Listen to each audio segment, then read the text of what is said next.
আসলে বল খেলা করতে করতে আমাদের সাথে মানে বলটা বলের ভেতর বাটির ভেতর পড়ে যায়। তো টিউনিক কত গুডগাল হয়ে গেছে, জলের বাটিটা কিন্তু ফেলেইনি, তাই না, বলটাই শুধু নিল। মানে এত গুডগাল হয়ে গেলে তো আর পারা যায় না, সত্যি মানে এত ভালো লাগে না, এত গুডগাল।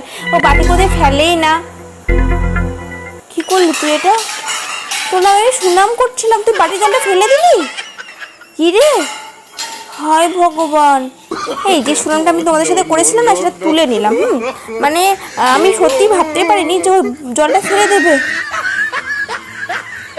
আবার তাকাচ্ছে আমার মুখের দিকে। তুই জানিস আমাকে এখন আবার রাত্রিবেলাতে পুরো ঘরটা মুছতে হবে, বলতো কত খাটাখাটির কাজ। দেখেছিস তুই এখনো জলের বাটিটা নিয়ে খেলা করে চলেছে, ভাবছে মনে এটাই বলো। তো যাই হোক, কিছু করেনি, আমি যাই ডান্ডাটা নিয়ে আসি। আবার ওখানে চুপচাপ বসলো। নাহলে এক্ষুনি জল টল ঘেটে একাকার করবে। কি খাটনি বলো তো, তোমরাই বলো তো। এই রাত দুপুরে এই গরমের মধ্যে আবার ডবল করে ঘর মুছতে কার ভালো লাগে? হ্যাঁ, আর এ এখন দেখছে বসে বসে কেন জল ফেললি বলতো। হ্যাঁ, আমাকে ডবল করে ঘর মুছতে হচ্ছে। আবার ঘর মুছলাম, দেখো চটকে কিভাবে বেরোচ্ছে, দেখো কিভাবে, মানে কি বলবো, এদিক আবার জলের মধ্যেই শুচ্ছে। তাহলে ওঠ,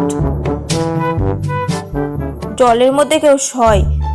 এখন এই দূরে গিয়ে বসে আছে, কাজ বাড়ালো আমার।